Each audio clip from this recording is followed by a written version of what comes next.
Welcome back to the channel, everybody. This is Kodeations coming at you today with another video. So today's video, we are taking a look at assassins, ladies and gentlemen. That is right. I have done some research.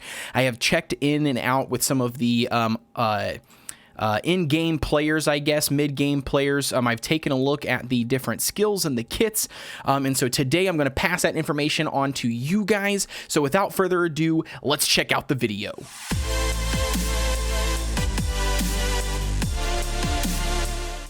And we are back. So as I mentioned at the very beginning of this video, we are going to get started because it might be a little bit long. I know our warrior video and our priest video was decently long or short, I guess, depending on which way you look at it and what that time is for you. But with the assassins, we have a little bit more assassins in this game. I think for a total of 1, 2, 3, 4, 5, 6... 7, 8, 9. So we do have a little bit more compared to like the priest or the a couple different warriors that actually are specializing in tanks. But so with that being said, we are going to take a look. So first up, I'm going to list out the 9 different ones that we have. We're going to hit the gallery. We're going to go to the only focusing on 5 stars, by the way, 5 stars. Keep that in mind. We are not reviewing any 4 stars because currently at the game, if you do not already know, the 4 stars are only good until about level 80, maybe level 100 if you have not pulled a 5-star to actually replace that hero yet. But past that point, 4 stars are just going to be fodder, and there is absolutely no reason right now in this game to level them up. So we're only going to focus on 5-star heroes. So the first set, we're just going to go right down the list for the different factions or races. We're going to look at the fortress ones. We have the Phantom Assassin here. We have, I believe that is it for Fortress. Let's go to Savage. We have Dainsliff is the kind of the word or the way that I am wording that. If that is incorrect, please be sure to let me know down in the comments. I'd love to hear your pronunciation on it. But for me, it's going to be Dainsliff, I think is what the word is going to be. We're going to take a look at him. We've got Queen of Blade. It's interesting that it's Blade singular and she has 2 blades, right? That's what I was thinking too. I think it should be blades. Devs, if you're watching this, put an S on the end. So Queen of Blade. The another one is going to, or the next one is going to be on the forest. We're going to take a look at her, which is Fatima or I don't really know how else you want to say it. She basically is a Catwoman for this game. That's kind of what I've chalked her up to as, is she's going to be Idle War Legendary Heroes Cat Lady. But we are going to check her out. The next one is going to be the Chakram Dancer. So chakras is interesting. Or the Chakram or the... Aren't these called, in the anime world, aren't they called, Shuriken? No. Shuriken, there you go. Yeah, Shuriken. That's what the actual, I think name in anime is a shuriken. But anyways, Chakram Dancer is kind of how I'm going to pronounce it. Again, please feel free to let me know down in the comments below if you disagree with my pronunciation, or maybe you just don't like this little bit of a ranking system I'm doing. Again, we're not doing official tier list, and that is just because everybody's pulls are going to be a little bit different. But if you happen to pull these units, these are the units that I personally would recommend leveling and using if you get the duplicates to do so. Obviously, Dracula is going to be part of this video because he is technically classified as an assassin character, as you can see up here. The not downside, but the difference with Dracula, he's more focused on as being a tank right now in the game. So the people are utilizing his health and his abilities that revolve around health and scaling and that kind of stuff. And they're using him as a tank. So, I mean, even though he is technically classified as an assassin, he kind of is a little bit biased, I guess is what I would say for him. The next one is going to be the Nightmare. We're going to check out his kit. I don't think there's any in here, and there might be this one. Yeah, exactly. In Death Glow, of course, ladies and gentlemen, he is an assassin. We cannot forget about him as he is currently the face of the game right now. So when you go to the App Store, or at least on iOS. He is currently, for the latest update, he is currently the face on the app. So that's going to be Deathglow. So I believe we covered all of them. I could have forgotten one or two of them, but nevertheless, I do have a list down here. And this list is going to be my ranking, and it's going to be the ranking that some of the other players that I have spoke to and discussed this with are also in agreement as well. So let's get right down and dirty. So the first thing on the list when reviewing, or the first one on the list when reviewing the different skills of the assassins, what the assassins can do, the base stats of the assassins, and then basically how they fit well in team comps, it's a no-brainer that I'm not in gallery. Say, why is it not here? It's a no-brainer that the #1 spot for the assassins right now in the game is going to be my dear old sexy Catwoman, right? So and one of the major reasons is her kit. So her kit is ridiculously good, especially for an assassin, which is a high attacker, or a high attack class in the game. So her first skill is going to be deals damage against the enemy with the lowest HP. This attack is guaranteed to be critical if the enemy is below 70% max HP. So first of all, the first really nice thing is she's going to attack the enemy with the lowest HP. That's always nice, right? Because we're going to get rid of that person right away, or the lowest HP. So basically, she's weeding them out. So she's like killing the lowest ones at that moment. Secondly, her attack instantly becomes a critical strike when the enemy is below 70% max HP, right? That is freaking huge, guys. 70%. It's not that hard to get down, to get units down to 70%, especially in the late game. And the enemies that you're fighting, and then also other people's heroes in arena. That's going to be huge. I mean, she's going to basically be throwing out criticals, every 2 rounds, every 3 rounds, depending on the damage output of your team. Obviously, her second abilities, like we always talk about, they're always just a stat buffs. I hardly ever review and look at these. Her third ability is going to be normal attack normal attack deals damage against the enemy with the lowest HP. Again, so she is focusing that lowest HP unit, which, keep in mind, as that lowest health unit dies, the next one that's the lowest is her next target. So that's always nice, because she's always targeting the person that that is going to be dying next on their team. So that's really nice. But it increases her critical damage by 40% for every 2 rounds, guys. That's insane. So she's getting a crit damage buff. Not only that, if the enemy is below 70% max HP, which a lot of them will be, she's going to get a critical guaranteed, ladies and gentlemen. So that's why she's going to be huge. Her last one is Hunting Heart. When killing an enemy, she recovers HP and increases her energy by 100.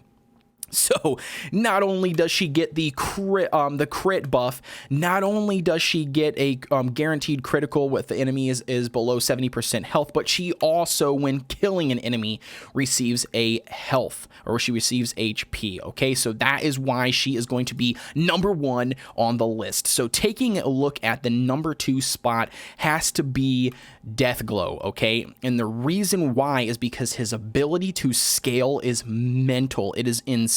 I have spoke to several late game players, and I have seen some video footage of quick snippet video footage of people raping, ungodly amount of numbers from Deathglow based on his scaling ability. And what do I mean by that? Well, let's take a look at his skills. The first one is damage against a random backline enemy, right? Who gives a shit? It's not really, fantastic, right? He gets a couple stat buffs, attack, HP, crit, all great, wonderful stat buffs. Third one is normal attack, strikes the backline enemies with highest percentage of HP. So he basically is targeting the backline heroes, the one who has the most HP, which is kind of like counterintuitive, but it's not a big deal because his last ability makes up for it. So his last ability is all attacks deal extra damage against enemies, right? Can deal a crazy number of attack damage at maximum. So all attacks deal extra damage. So it deals 15% of their current HP damage against enemies. So How does that work? So it says can deal 1,000% of attack damage at maximum, guys. So he can deal 1,000% of attack damage at maximum, and his abilities are scaling 15% of the current target's HP. That's why he is insane, okay? That's why he takes the number 2 spot. The number 3rd spot, unfortunately, right, or I guess biasly, is going to go to Dracula, right? And some of you might want to argue and say, well, Dracula should be number 1 based on his kit. Dracula is actually a really good unit in the game, right? So all those new players out there, do not sleep on Dracula that the game gives you for free. Be sure to level him up and use him because the game has given it to you for a reason, right? He's a very, very good unit. I'm not sleeping on Dracula. The difference is, though, is Dracula... You're not using Dracula as an assassin, right, on a team for the most part. Most people out there late game, they're using Dracula as a tank, and with that being in mind, that's why, I mean, he fits this video because his class is technically an assassin, right? But his kit and what he is being used for and his role in the game is actually made more towards tank. So with that being the case, I mean, yeah, he's number 3, okay? We'll go over his kit really quick because I know most of everybody has him, or everybody will get him in the game no matter what. I'm sure you know his kit, but deals damage against 3 random enemies, converts 80% of the damage into own HP, which means he converts 80% of the damage that is being done into HP for himself, causes them to bleed for 2 rounds, and the bleeding receives 40% of basically, geez, and the bleed when a target is bear with me. So yeah, it causes the targets to bleed for 2 rounds, right? So the bleeding targets receive extra 40% of attack damage each round, right? So it's just a simple AOE, or not AOE, DOT damage, right? So it's just going to cause the targets to bleed, and he's going to siphon 80% of that damage as health for himself. He's going to cause the targets to bleed. The bleeding is going to take extra damage over time. When killing an enemy, he recovers 15% of his max HP, right? Which, I mean, is nice, right? I mean, it's a nice little heal. It's not the end of the world heal, but it definitely is the fact that he heals, right? But his last ability, guys, is going to be insane. Keeps 1 HP when dealing deadly, or when taking deadly damage, right? So when he's going to be killed, the last blow that would ultimately finish him allows him to be immune, right? So he instead of dying, goes down to 1 HP, removes all debuffs. So if you've got debuffs stacked on him, they will not kill him off on that first hit, and he gains 100 points of energy, which means his abilities are up. Grants immunity to all damage and increases attack by 15% for 1 round. Guys, that is freaking mental. This is the only hero in the game right now that has the ability to revive, gains immunity for 1 round, increases his attack damage, and strips his debuffs and loads his energy. So that's why he is a stacked unit. Again, he's being used as a tank, not an assassin. But anyways, moving on, that's going to be number 3 on my list. Okay, so now number 4, 5, and 6 are all great units and decently used assassins in the game, right? However, they are ranked equally, and the reason why I have ranked them equally, or I have grouped them equally, is because it depends on your comp, right? It depends on what units you have. Did you get duplicates of which one of these? Which ones are you using? You know, that kind of stuff. And it also kind of determines on your formation too. You know, maybe you have a synergy that works better with one of them and not the other 2, or vice versa. And maybe you haven't pulled one of the other ones. So that's the reason why all 3 of these are going to be ranked kind of at that, you know, that 4, 5, and 6 slot. And you can kind of just, you know, cycle them in and out depending on the kit and what works best for your team synergy. So what are those 3? So we are looking at Queen of Blade, right? And so her kit is going to be deals damage against random backline enemy, rends it for 3 rounds. The rent receives extra damage when releasing a skill. So not bad. She adds a DOT, which is rend, similar to a bleed effect, but you know, for 3 rounds. Again, a single target.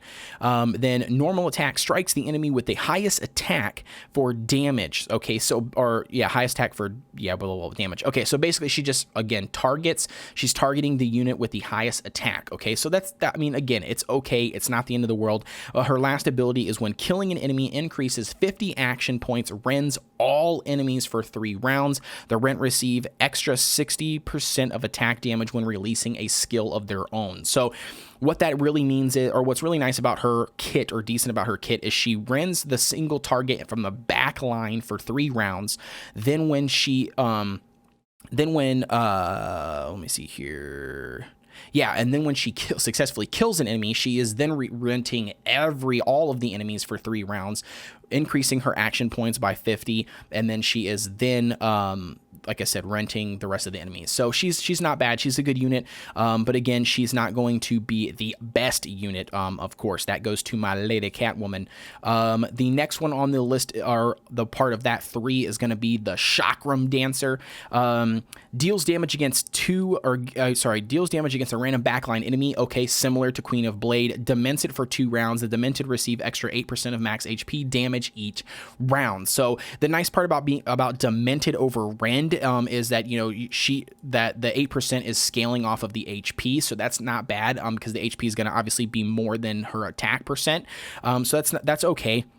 Her another ability is going to be normal attacks strike the enemy with the highest speed for damage. So she is basically focused targeting the enemy with the highest speed, which typically ranger or assassin, depending on the unit. And then her last one is at the end of each round, dements 1 random enemy for 2 rounds. The Demented receives extra 5% of max HP damage each round. So again, not a fantastic, super game-changing kit, but not a bad unit either. So that is going to be number 2 of that 3 for 4, 5, and 6.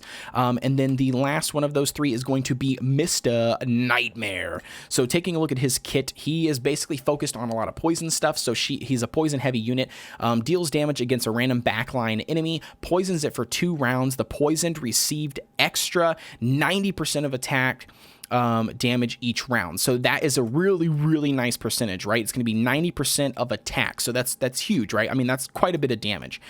The third one is going to be normal attack strikes the enemies with the lowest HP. So why is that nice? Is because he's going to focus that first unit that can die right away on their team that has the lowest HP, similar to Sexy Catwoman.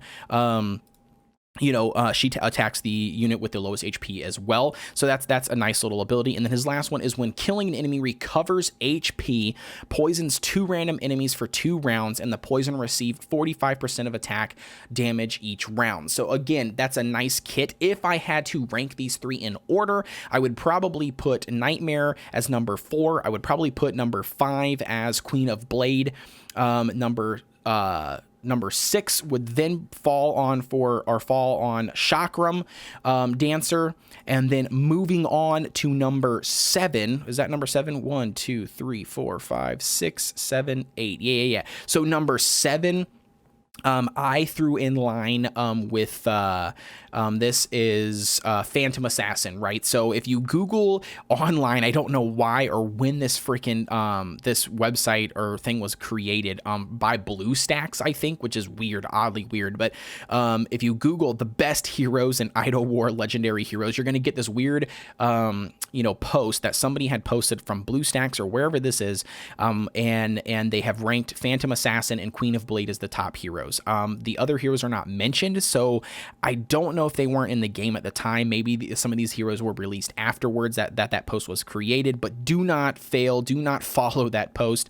You've heard it here, folks. So we are taking a look at the Phantom Assassin. The first one is going to be deals damage against a random backline enemy, causes it to bleed for 2 rounds. The bleeding receives extra damage each round, right? So again, similar to Rent or similar to Demented, other things like that.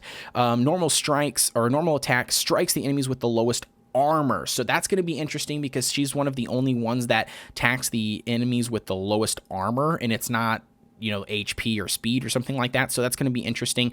Again, not a super impressive kit. Each normal attack causes 2 random enemies to bleed for 2 rounds. The bleeding receives extra damage each round. Again, not game changing. All it is just she's stacking bleed on top of bleed, and hopefully, you know, bleed through that next round or the next 2 rounds will carry through and finish off the target. But again, it's not going to be anything game changer. And last but not least, we do have the Savage unit, Dainsleif. So his kit is not bad, but again, it's not game bringer, and that's why for me, he is going to be last on the list. So he deals damage against a random enemy and increases 60 action points.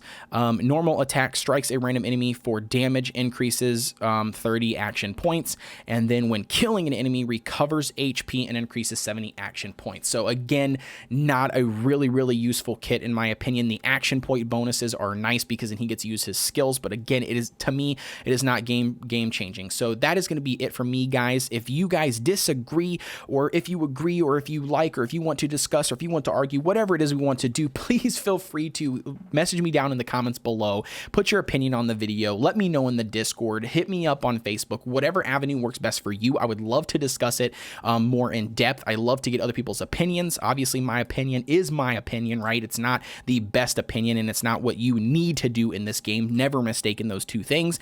But without further ado, please be sure to like, comment, and subscribe, and hit that notification bell so you get a notification every time I drop a video. I will see you guys on the next one.